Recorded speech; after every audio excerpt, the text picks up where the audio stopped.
તો હવે નજર કરીએ સુપરફાસ્ટ સમાચાર પર। રાજકોટ પોલીસ કમિશનર રાજુ ભાર્ગવનો ફોટો વાયરલ થયો। પ્રવીણ મીણાની બર્થડે પાર્ટી વખતનો ફોટો હોવાનું ખુલ્યું। 2022માં પ્રવીણ મીણાએ ગેમ ઝોનમાં રાખ્યું હતું ગેટ ટુગેધર। જુદા જુદા વિભાગના ઉચ્ચ અધિકારીઓને હતું આમંત્રણ। પ્રવીણ મીણા હાલ એસપી આણંદ તરીકે બજાવે છે ફરજ। રાજકોટ અગ્નિકાંડની તપાસ કરતી એસઆઈટી વડા સુભાષ ત્રિવેદીએ કહ્યું કે દુર્ઘટના મામલે નિષ્પક્ષ તપાસ કરાઈ રહી છે। કોઈને પણ છોડવામાં આવશે નહીં। આ માત્ર ટ્રેડર છે। હજુ વધુ અધિકારીઓ સામે આકરા પગલાં લેવામાં આવશે।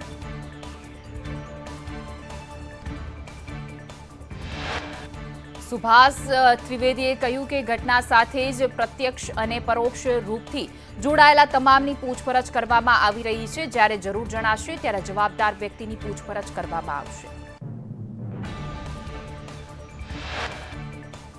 તપાસ સમિતિના વડાએ કહ્યું કે આજ સુધીમાં 25 જેટલા કર્મચારીઓ અને અધિકારીઓની પૂછપરછ કરવામાં આવી છે। અમારે સુનિશ્ચિત કરવાનું છે કે ઘટના કેમ બની છે અને તેના માટે જવાબદાર કોણ છે। સુભાષ ત્રિવેદીએ કહ્યું કે જેમાં પોલીસ કમિશનર, મ્યુનિસિપલ કમિશનર સહિત અન્ય અધિકારીઓની પણ પૂછપરછ થઈ છે અને હજુ પણ જરૂર જણાશે ત્યારે પૂછપરછ માટે બોલાવવામાં આવશે। રાજકોટ ટીઆરપી ગેમ ઝોનના અગ્નિકાંડ મુદ્દે કલેક્ટર પ્રભાવ જોશીએ સરકારને સોંપ્યો છે રિપોર્ટ। 2 પ્લોટમાં ચાલતા ગેમ ઝોનમાં આગથી 27 લોકોના મોતે ભેટ્યા છે તો 9 ઇજાગ્રસ્ત છે જ્યારે 6 મિસિંગ છે। રાજકોટ અગ્નિકાંડમાં નવા નિમાયેલા પોલીસ અધિકારીએ ઘટના સ્થળની મુલાકાત લીધી। ડીસીપી ઝોન 2 જગદીશ બંગરવાએ ટીઆઈપી ગેમ ઝોન પહોંચ્યા અને સમગ્ર માહિતી લીધી હતી। રાજકોટ અગ્નિકાંડમાં અત્યાર સુધી 4 આરોપીઓની ધરપકડ કરવામાં આવી છે। 3 આરોપીઓ હજુ પણ છે પોલીસ પકડથી દૂર। યુવરાજસિંહ, નીતિન જૈન, રાહુલ રાઠોડ, ધવલ ઠક્કર રિમાન્ડ પર છે તો અશોક જાડેજા અને કિરીટસિંહ જાડેજા હજુ છે ફરાર। પ્રકાશ ચંદ હિરણને હજુ સુધી નથી કોઈ પત્તો। અગ્નિકાંડના આરોપી ધવલ ઠક્કરને રાજકોટ પોલીસને સોંપાયો છે। બનાસકાંઠા એલસીબીએ આબુ રોડથી ધવલ ઠક્કરને ઝડપી પાડ્યો હતો। આરોપી ધવલ ઠક્કરની પૂછપરછમાં થઈ શકે છે મોટા ખુલાસા। ભીષણ આગમાં હાડકાં વધુ બળી જતા ડીએનએ ટેસ્ટમાં વધારે સમય લાગી રહ્યો છે। બ્લડ સેમ્પલ ન હોવાથી હાડકાના આધારે ડીએનએ ટેસ્ટ કરવામાં આવી રહ્યો છે। એફએસએલમાં રેફરન્સ સેમ્પલ સહિત કુલ 54 સેમ્પલ ડીએનએ માટે આવેલા છે। રાજકોટમાં અગ્નિકાંડ કેસમાં લાપતા વ્યક્તિઓના પરિવારજનોની ધીરજ ખૂટી। રૂપાલા સામે પરિવારજનોનો આક્રોશ। કહ્યું કે રૂપાલાને મત આપ્યા પણ તે દેખાયા નહીં। સાંત્વના આપવાની જગ્યાએ રૂપાલા પ્રચારમાં વ્યસ્ત છે।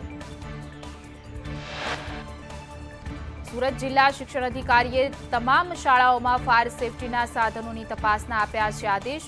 શાળામાં ફાયર એનઓસી, એન્ટ્રી અને એક્ઝિટ ગેટ તેમજ ફાયરના સાધનો અંગે તપાસ ચલાવવામાં આવશે। મહેસાણામાં નિયમ વિરુદ્ધ ચાલતા ફન બ્લાસ્ટનો પરવાનો રદ કરાશે। નકશો અલગ મંજૂર કરાવ્યો અને સ્થળનું બાંધકામ પણ અલગ। મહેસાણા ફન બ્લાસ્ટને બંધ કરવાની કાર્યવાહી હાથ ધરાઈ છે।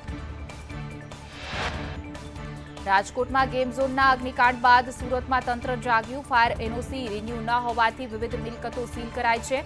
Hotel, diamonds plaza, Asian textile market seal કરવામાં આવ્યું છે। ઉધનામાં અનુપમ એમએસસીટી સેન્ટરની 140 દુકાનો સીલ કરાઈ છે।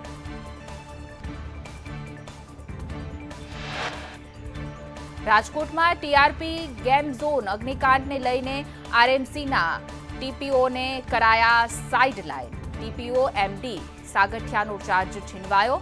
આરયુડીએના ટીપીઓ એસએમ પંડ્યાને ચાર્જ સોંપાયો છે। રાજકોટના ગધેથડ ગાયત્રી આશ્રમના મહંત લાલબાપુએ અગ્નિકાંડની ઘટનાને લઈને દુઃખ વ્યક્ત કર્યું છે। લાલબાપુએ મૃતકોના આત્માને શાંતિ મળે તે માટે 24,000 ગાયત્રી મંત્રોનું અનુષ્ઠાન પણ અર્પણ કર્યું છે। વડોદરા ફૂડ વિભાગે લીધેલા 10 નમૂના ફેલ થયા। મલાઈ કુલ્ફી, આઈસ્ક્રીમ, પનીરના નમૂના ફેલ થયા છે। મિનરલ વોટર અને સાગર ટ્રેડર્સના મરચાના નમૂના પણ NS જાહેર કર્યા છે. ફૂડ વિભાગે વેપારીઓ સામે હાથ ધરી છે કાર્યવાહી. ગીર સોમનાથમાં ગેરકાયદે દબાણો દૂર કરાયા છે.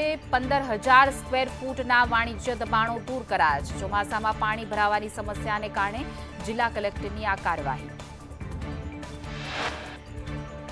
સુરતમાં બાળક ₹5નો સિક્કો ગળી ગયો. 6 વર્ષીય પવન રમતા રમતા સિક્કો ગળી ગયો. બાળકની અન્નનળીમાં ફસાયો ₹5નો સિક્કો. બાળકને સિવિલ હોસ્પિટલ ખસેડવામાં આવ્યો. બાલાસિનોરમાં સંદેશ ન્યૂઝના ધારદાર અહેવાલની અસર જોવા મળી. મોરિયો ઇન્વાયરો પ્રોજેક્ટ ડમ્પિંગ સાઇટ કરાઈ બંધ. કંપનીઓમાંથી કેમિકલયુક્ત પાણી છોડતા ગ્રામજનોમાં રોષ ફેલાયો હતો. 5 વર્ષથી ડમ્પિંગ સાઇટ બંધ કરવા ગ્રામજનોની હતી માંગ. સુરત ઇન્ટરનેશનલ એરપોર્ટ પર બર્ડ હીટ. ગોવાથી ફ્લાઇટ સુરત એરપોર્ટ પર લેન્ડ થઈ હતી. તે દરમિયાન પક્ષી પ્લેનમાં એન્જિન સાથે અથડાયું. પ્લેનના એન્જિનમાં ખામી સર્જાતા પ્લેન ગ્રાઉન્ડ કરાયું હતું. અંદાજે 220 જેટલા મુસાફરો સુરત એરપોર્ટ પર અટવાયા હતા. અમદાવાદના અમરાઈવાડીમાં સમૂહ લગ્નના નામે કૌભાંડ. 113 યુગલો પાસેથી રજીસ્ટ્રેશનના નામે 22,000 પડાવ્યા. હિન્દુ જન વિકાસ સેવા સંઘ ટ્રસ્ટે આચર્યું આ કૌભાંડ. આયોજકો 24 લાખથી વધુની ઉઘરાણી કરી ફરાર થઈ ગયા. સુરતમાંથી સિમ કાર્ડ વેચવાનું કૌભાંડ ઝડપાયું છે. Pre active sim card active કરી વેચતા હતા. સારોલી પોલીસે બાતમીના આધારે દરોડા પાડી 3 શખ્સોને ઝડપી પાડ્યા છે. પોલીસે 672 પ્રી એક્ટિવ સિમ કાર્ડ જપ્ત કરી વધુ તપાસ હાથ ધરી છે. રાજ્યમાં 4 જૂનથી આંધી વંટોળ સાથે વરસાદની અંબાલાલ પટેલે કરી છે આગાહી. અમદાવાદ, ગાંધીનગર, વડોદરા, આણંદ, ભરૂચ, નડિયાદમાં વરસાદની શક્યતા છે. સૌરાષ્ટ્ર અને કચ્છમાં પણ વરસાદની શક્યતા. પ્રિમોન્સૂન એક્ટિવિટીના ભાગરૂપે વરસાદની આગાહી. વરસાદી સિસ્ટમ સક્રિય થતા 2 દિવસ બાદ ગરમીથી રાહત મળશે. આહવા, ડાંગ, વલસાડ સહિત દક્ષિણ ગુજરાતમાં પણ વરસાદ પડવાની શક્યતા વ્યક્ત કરવામાં આવી છે. આ વર્ષે સામાન્ય કરતાં વધુ વરસાદ થવાની આગાહી છે. દેશમાં જૂનના પ્રથમ સપ્તાહમાં ચોમાસું આગમન થઈ શકે છે. 5 દિવસ બાદ કેરળમાં ચોમાસું બેસે તેવી શક્યતા. જૂન મહિનામાં 92%થી લઈ 108% વરસાદ થઈ શકે છે. 166.9 મીમી વરસાદ પડવાની છે શક્યતા. જૂન, જુલાઈ, ઓગસ્ટમાં ભારે વરસાદ થઈ શકે છે. ખેતી પર આધારિત રાજ્યોમાં પણ વધુ વરસાદ થવાની શક્યતા. ગુજરાત, પંજાબ, મધ્યપ્રદેશમાં જૂનમાં સામાન્ય કરતાં વધુ ગરમી રહેશે. દિલ્હી, ઉત્તર પ્રદેશ, હરિયાણામાં પણ સામાન્ય કરતાં વધુ ગરમી રહેશે. સામાન્ય કરતાં વધુ વરસાદથી અર્થતંત્રને વેગ મળશે. તો રાજ્યમાં અંગ દજાડતી ગરમીનો પ્રકોપ યથાવત રહેશે. મોટાભાગના શહેરોમાં તાપમાન 43 ડિગ્રીને પાર છે. આજે પણ રાજ્યમાં ગરમીનો પ્રકોપ વધુ રહેશે. પવનની દિશા બદલાતા રાજ્યમાં ભેજનું પ્રમાણ વધશે. દરિયાકાંઠા વિસ્તારોમાં ગરમી સાથે અકળામણનો અનુભવાય. સૌથી વધુ તાપમાન કંડલામાં 45.3 ડિગ્રી નોંધાયું છે. અમદાવાદમાં તાપમાન 45.2 ડિગ્રી નોંધાયું. ગાંધીનગરમાં 44.5 ડિગ્રી તાપમાન નોંધાયું છે. ડીસામાં 44.3 ડિગ્રી, ભાવનગરમાં 44.4, તો વલ્લભ વિદ્યાનગરમાં 43.1 ડિગ્રી, સુરેન્દ્રનગરમાં 43.3 ડિગ્રી, તો રાજકોટમાં 41.4 ડિગ્રી તાપમાન નોંધાયું. વડોદરામાં ગરમીને કારણે 4 વ્યક્તિઓના મોત થયા છે. ગરમીથી મોતનો આંકડો 42 પર પહોંચ્યો છે. એસએફજીમાં હીટ સ્ટ્રોકથી સારવાર લેતા આધેડનું મૃત્યુ થયું છે. 11 દર્દીઓ હીટ સ્ટ્રોકની સારવાર લઈ રહ્યા છે, તો 2 વેન્ટિલેટર પર છે.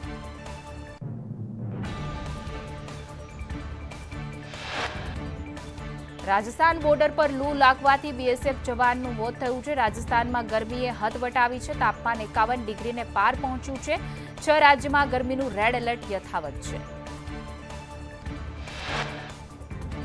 વાવાઝોડા રેમલે 4 કોર વેર્યું છે વિનાશ. ભારતમાં 6 અને બાંગ્લાદેશમાં 10 લોકોના મૃત્યુ થયા છે. પશ્ચિમ બંગાળમાં સેંકડો વૃક્ષો અને 1200થી પણ વધુ વીજપોલ ધરાશાયી થયા છે.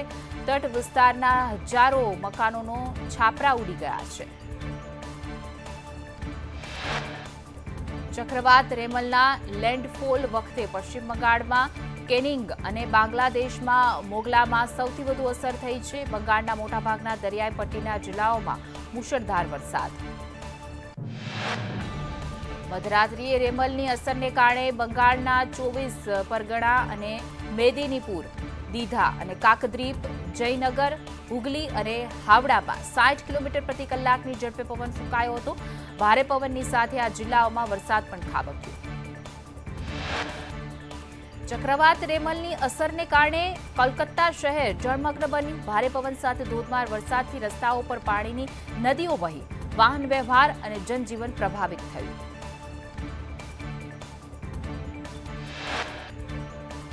બંગાળમાં ચક્રવાત રેમલે મચાવેલી તબાહી બાદ એનડીઆરએફ અને ડિઝાસ્ટર વિભાગ ધંધે લાગ્યું. ધરાશાયી વૃક્ષોને દૂર કરવાની કામગીરી હાથ ધરવામાં આવી છે. બાંગ્લાદેશમાં પણ ચક્રવાત રેમલની ભારે અસર જોવા મળી હતી. બાંગ્લાદેશમાં તોફાનને કારણે 7 લોકોના મૃત્યુ થયા છે. સરકારે 1.5 કરોડ લોકોના ઘરની વીજળી કાપી નાખી. દરિયાઈ તટ પર ટકરાયા બાદ ચક્રવાત થોડું નબળું પડ્યું.